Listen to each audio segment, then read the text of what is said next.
তুমি একটা কাজ করবা, সেটা হচ্ছে আমাদের হালকোর ইঞ্জিনিয়ারিং যে কোর্স আছে সেটার একটা ডেমো ক্লাস দেখবা। ডেমো ক্লাসের মধ্যে ভেক্টরটি দেওয়া আছে, ঠিক আছে? সো ভেক্টরের ক্লাসটা তুমি করে দেখবা, ঠিক আছে? করার পরে তুমি কি করবা, ভার্সিটির একটা ক্লাস করবা। ভার্সিটির ক্লাস করবা। ভার্সিটির ক্লাসের ক্ষেত্রে তুমি থিওরি দেখার দরকার নেই। কি দেখার দরকার নেই? থিওরি দেখার দরকার নেই।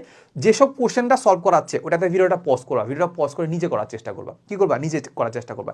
আমি 100% শিওর, আমি 100% শিওর, তুমি যদি ইঞ্জিনিয়ারিংয়ের ক্লাসটা তুমি একদম মনোযোগ দিয়ে করো, একদম নোট সহকারে করো, তাহলে ভার্সিটির যে ম্যাথগুলোর কথা যেগুলো বলতেছি ওইগুলা তুমি 90 থেকে 95% তুমি নিজে করতে পারবা। সত্য কথা, 90 থেকে 95% তুমি নিজে করতে পারবা। কিংবা দেখা যাবে যে ভার্সিটির যে কোশ্চেনগুলো আছে সেটা এইচএসসি লেভেল থেকে তুমি করে আসছো। তুমি মানো আর না মানো, তুমি একটু করে দেখো। মানো আর না মানো কি, তুমি করে দেখো, সত্য কথা। এবার আমি তোমাকে বলি যে আসলে ব্যাপারটা আসলে কি হচ্ছে, ইঞ্জিনিয়ারিং আর ভার্সিটি প্রিপারেশনের মধ্যে ডিফারেন্সটা কি। ইঞ্জিনিয়ারিং এর ক্ষেত্রে আমরা যেটা দেখতে পাই যে কোনো একটা কনসেপ্টের ক্ষেত্রে আমরা একদম ডেপথে চলে যাই। ডেপথে তো যাবই, এর পাশাপাশি এইটা রিলেটেড যত ধরনের অ্যাডভান্স কনসেপ্ট আছে সেটাও আমরা দেখার চেষ্টা করি।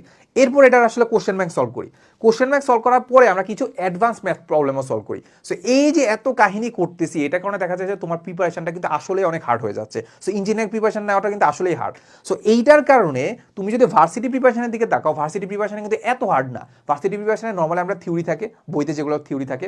এরপরে যদি আমরা চিন্তা করি যে কোশ্চেনের কথা চিন্তা করি, কোশ্চেনের ক্ষেত্রে একটাই ডিফারেন্স যে ওই কোশ্চেনগুলো তোমার ক্যালকুলেটর ছাড়া করতে হবে। ক্যালকুলেটর ছাড়া করতে হবে, মাঝে মাঝে হয়তো কিছু শর্ট